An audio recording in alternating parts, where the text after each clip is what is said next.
Hi friends, welcome to Ritu media. இன்றைக்கி நம்ம பார்க்க போகிற விஷயம் ரொம்பவுமே இம்பார்ட்டண்ட்டான விஷயம் அப்படின்னே சொல்லலாம்.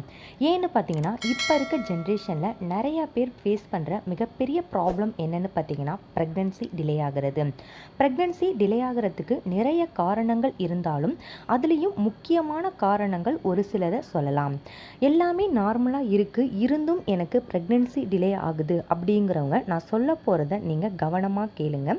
இதனால் கூட உங்களுக்கு ப்ரெக்னென்சி டிலே ஆகலாம். என்னென்னு பார்த்தீங்கன்னா, நிறையா பேர் பேபிக்காக ட்ரை பண்ணுவீங்க.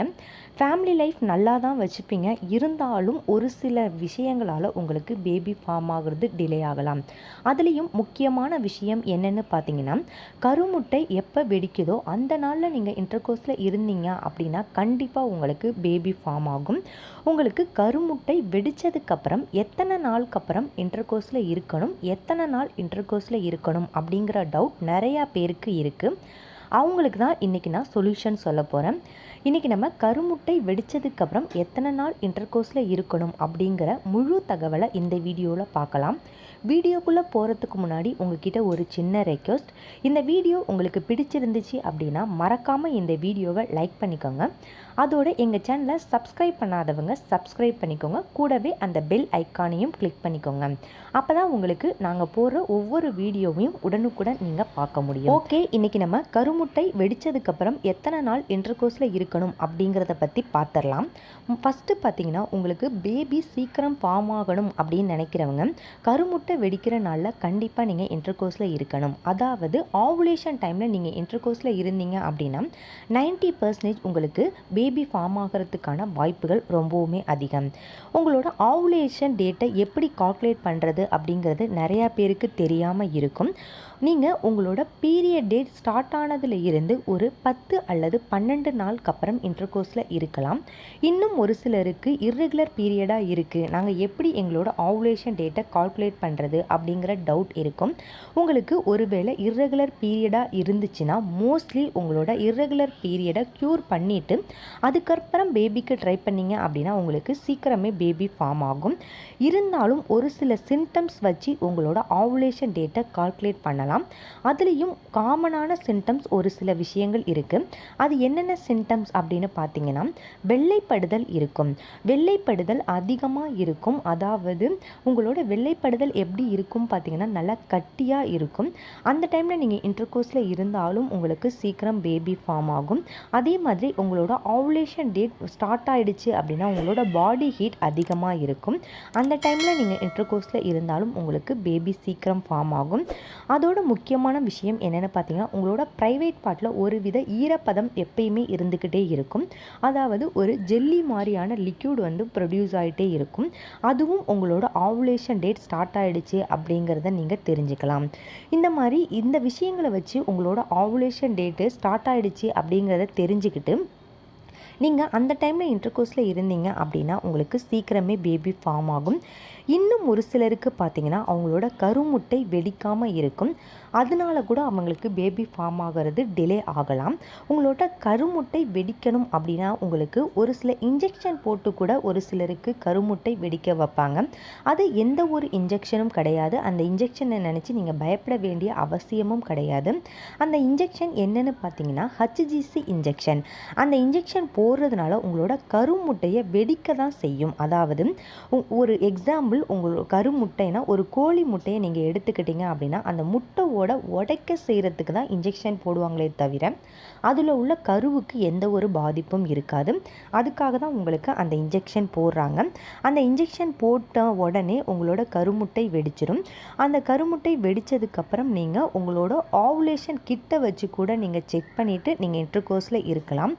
ஆவுலேஷன் கிட் எப்படி யூஸ் பண்ணணும் அப்படின்னு பார்த்தீங்கன்னா, ஆவுலேஷன் கிட்டை நீங்கள் ஒரு கிட்ட 1 டைம் தான் யூஸ் பண்ணணும். நீங்கள் ஒரு நாளைக்கு காலையில் இல்லை ஈவினிங் 2 டைமில் ஏதாவது ஒரு டைம் நீங்கள் செக் பண்ணி பார்க்கலாம். உங்களுக்கு டபுள் லைன் காட்டுச்சு அப்படின்னா உங்களுக்கு ஆவுலேஷன் ஸ்டார்ட் ஆகிடுச்சு அப்படின்னு அர்த்தம். அந்த டைம்லேருந்து நீங்கள் அந்த நாள்லேருந்து நீங்கள் இன்டர்கோர்ஸில் இருக்கலாம். இன்டர்கோர்ஸ் எப்போ இருக்கணும் அப்படிங்கிற டவுட் நிறையா பேருக்கு இருக்கும். நீங்கள் நைட் இன்டர்கோர்ஸில் இருந்தாலும் எந்த ஒரு ப்ராப்ளமும் கிடையாது. அதுவே நீங்கள் இயர்லி மார்னிங் இன்டர்கோர்ஸில் இருந்தீங்க அப்படின்னா ஸ்வம் நல்ல இன்க்ரீஸ் சைஸ் அதிகமாக இருக்கும். அது மாதிரி ஸ்பெம்மோட குவாலிட்டி நல்லா இருக்கும், ஃப்ரெஷ்ஷாக இருக்கும்.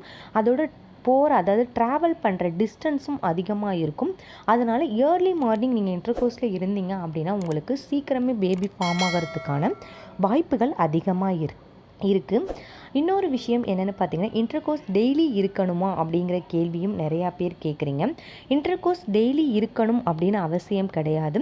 ஒரு நாள் விட்டு ஒரு நாள் இருந்தீங்கன்னா ரொம்பவுமே பெட்டர். ஏன்னு பார்த்தீங்கன்னா, அப்போ தான் உங்களுக்கு ஸ்பெர்ம் நல்லா ப்ரொடியூஸ் ஆகும், நல்ல குவாலிட்டியாகவும் இருக்கும்.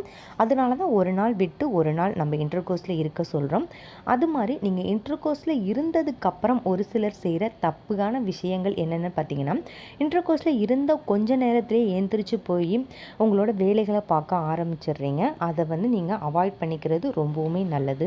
மோஸ்ட்லி இன்டர்கோர்ஸில் இருந்ததுக்கப்புறம் left side or right side படுத்துக்கணும். உங்களுக்கு எந்த சைட் கம்ஃபர்டபுளாக இருக்கோ அந்த சைட் நீங்கள் ஒரு கழிச்சு படுத்துக்கோங்க. அதாவது ஒன் சைடாக திரும்பி படுத்துக்கோங்க. திரும்பி படுத்ததுக்கப்புறம் ஒரு 10 அல்லது 15 நிமிஷம் நீங்கள் அந்த பொசிஷன் மாறாமல் இருக்கணும். அதுக்கப்புறம் நீங்கள் போய் வாஷ் பண்ணிடலாம். இன்னும் ஒரு சிலர் பார்த்தீங்கன்னா 1 hour ஆர் 2 hour வரைக்கும் கூட வாஷ் பண்ணாமல் இருக்காங்க. அந்த மாதிரி வாஷ் பண்ணாமல் இருந்தீங்க அப்படின்னா உங்களுக்கு இன்ஃபெக்ஷன் வர்றதுக்கான வாய்ப்புகள் அதிகம். அது மாதிரி நீங்கள் இன்டர்கோர்ஸில் இருந்ததுக்கப்புறம் ஒரு 3 hours ஆவது நீங்கள் ஹெவி ஒர்க் பண்ணுறதை அவாய்ட் பண்ணிடணும். அதாவது ஃபார் எக்ஸாம்பிள் நீங்கள் இன்டர்கோர்ஸில் இருந்ததுக்கப்புறம் உடனே ஒரு 1/2 hourக்கு அப்புறம் ஸ்டெப் ஏறுறது இல்லை ட்ராவல் பண்ணுறது இந்த மாதிரி விஷயங்களை அவாய்ட் பண்ணிடணும். ஏன்னு பார்த்தீங்கன்னா உங்களுக்கு இன்டர்கோர்ஸில் இருந்ததுக்கப்புறம் ஸ்பேம் ட்ராவல் பண்ணிட்டு இருக்கும். அந்த டைமில் நீங்கள் ஹெவி ஒர்க் பண்ணீங்க அப்படின்னா உங்களோட ஸ்பெர்ம் வெளியில் வர்றதுக்கான வாய்ப்புகள் ரொம்பவுமே அதிகம். அது மாதிரி பேபிக்கு ட்ரை பண்ணுற எல்லாருமே ஒரு விஷயத்தை ஞாபகத்தில் வச்சுக்கோங்க. பேபிக்கு ட்ரை பண்ணும்போது நல்ல ஹெல்த்தி ஃபுட் சாப்பிடணும். உங்களோட மைண்டை ரொம்பவுமே ஃப்ரீயாக வச்சுக்கணும். நல்ல ஹாப்பியாக இருக்கணும். எல்லாருக்கூடையும் மனம் விட்டு பேசணும். உங்களோட உடம்பு எவ்வளவுக்கு எவ்வளோ ஆரோக்கியமாக இருக்கோ அவ்வளவுக்கு அவ்வளோ உங்களோட மனதும் ஆரோக்கியமாக இருக்கணும். அப்போ தான் உங்களுக்கு சீக்கிரம் பேபி ஃபார்ம் ஆகும். ஒருவேளை உங்களுக்கு இந்த மந்த் நான் சொன்ன விஷயங்கள் எல்லாம் ஃபாலோ பண்ணியும் உங்களுக்கு பேபி ஃபார்ம் ஆகலை அப்படின்னா நீங்கள் ஒரி பண்ணிக்க கூடாது. செகண்ட் மந்த்தும் அதே மாதிரி ஃபாலோ பண்ணுங்கள். மோஸ்ட்லி உங்களோட ஹெல்த் கண்டிஷன் ரொம்பவும் லோவாக இருக்குது அப்படின்னா உங்களுக்கு நான் சொல்கிற எல்லா விஷயத்தையும் ஃபாலோ பண்ணாலும் ஒரு 3 months வரைக்கும் பேபி ஃபார்ம் ஆகிறது டிலே ஆகலாம். அதனால தான் நான் சொல்கிறேன் பேபிக்கு ட்ரை பண்ணுற எல்லாருமே நல்ல ஹெல்த்தி ஃபுட் சாப்பிடணும். ஃபஸ்ட்டு ஹெல்த்தி ஃபுட் தான் ரொம்ப இம்பார்ட்டன்ட். ஹெல்த்தி ஃபுட் சாப்பிட்டா தான் நீங்களும் உங்களோட கருமுட்டையும் நல்ல ஆரோக்கியமாக இருக்கும். அந்த டைமில் நீங்கள் இன்டர்கோர்ஸில் இருக்கிறப்ப உங்களுக்கு சீக்கிரம் பேபி ஃபார்ம் ஆகிறதுக்கான வாய்ப்புகள் அதிகம். இப்போ நான் சொன்ன தகவல் உங்களுக்கு யூஸ்ஃபுல்லாக இருந்திருக்கும் அப்படின்னு நான் நினைக்கிறேன். இப்போ நான் சொன்ன தகவலை நீங்கள் ட்ரை பண்ணி பாருங்கள். கண்டிப்பாக உங்களுக்கு யூஸ்ஃபுல்லாக இருக்கும். இந்த தகவல் உங்களுக்கு யூஸ்ஃபுல்லாக இருந்துருந்துச்சு அப்படின்னா மறக்காமல் எங்கள் வீடியோவுக்கு லைக் பண்ணிக்கோங்க. அதோட எங்களுக்கு கமெண்ட்ஸும் பண்ணுங்கள். கண்டிப்பாக உங்களுக்கு நாங்கள் ரிப்ளை பண்ணுவோம். இந்த வீடியோ பிடிச்சிருக்கும் அப்படின்னு நான் நினைக்கிறேன். நெக்ஸ்ட் வீடியோவில் நம்ம பார்க்கலாம். தேங்க்ஸ் ஃபார் வாட்சிங் this video. Thanks for your supporting.